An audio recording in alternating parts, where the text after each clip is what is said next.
दादाजी, मुझे आपसे एक बात पूछनी थी। ये सब लोग कहते हैं कि भगत सिंह जी को फांसी गांधी जी की वजह से लगी थी। क्या ये बात सही है क्या? नहीं बेटे, बिल्कुल गलत बात। तो समय था 1930 का और उस समय गांधी जी चला रहे थे सविनय अवज्ञा आंदोलन, जिसका अंग्रेजी में अर्थ होता है सिविल डिसोबीडियंस मूवमेंट। और इसका सीधा सीधा अर्थ होता है कि अंग्रेजों की बातों को प्यार से मना कर देना।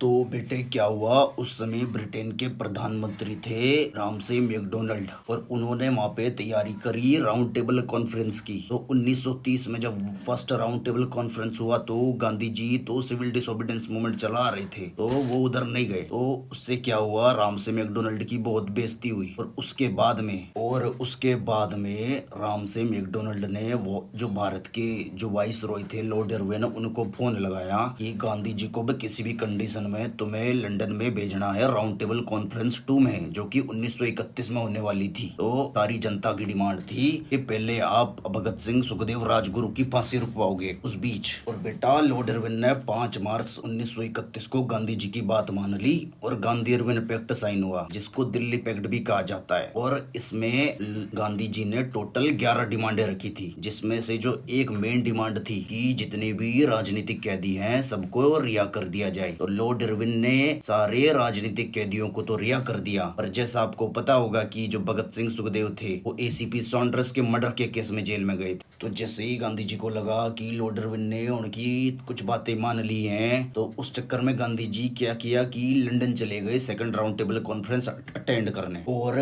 इस बीच क्या हुआ कि 23 मार्च 1931 को भगत सिंह सुखदेव राजगुरु को फांसी दे दी गई, क्योंकि जो भगत सिंह सुखदेव राजगुरु थे वो एसीपी सॉन्डर्स के मर्डर के केस में थे, वो आपराधिक कैदी में आते थे। जितने भी राजनीतिक कैदी थे वो सारे छूट गए और आपराधिक कैदियों को फांसी दे दी गई। बेटा आपको लगता है ये बातें झूठी हैं, तो उस टाइम पे जो सरोजनी नायडू थी उन्होंने तो लॉर्ड इरविन को महात्मा का दर्जा तक दे दिया था। ये बातें उनकी किताबों में लिखी गई हैं बेटा। और हमारे देश के सपूतों को तो हाथ जोड़ के सत सत प्रणाम भगत सिंह सुखदेव और राजगुरु को, क्योंकि उनके जैसा ना तो कोई था ना कोई होने वाला है। और बेटा तुम भी ये जो बातें करते हैं इनसे फालतू की व्हाट्सएप कम्युनिटी वालों से दूर रहो, क्योंकि देश का कचरा कर दिया है इन्होंने। किताबें पढ़ो, किताबें, किताबों से ज्ञान मिलता है, हर किसी चीजों से ज्ञान नहीं मिलता बेटा। वाह दादू, आपको इतनी ज्यादा इन्फॉर्मेशन है इन सब चीजों के बारे में। अब मैं आपसे ही हिस्ट्री सीखूंगा। आप मुझे प्लीज छोटी छोटी बातें बताते रहिएगा हिस्ट्री के बारे में।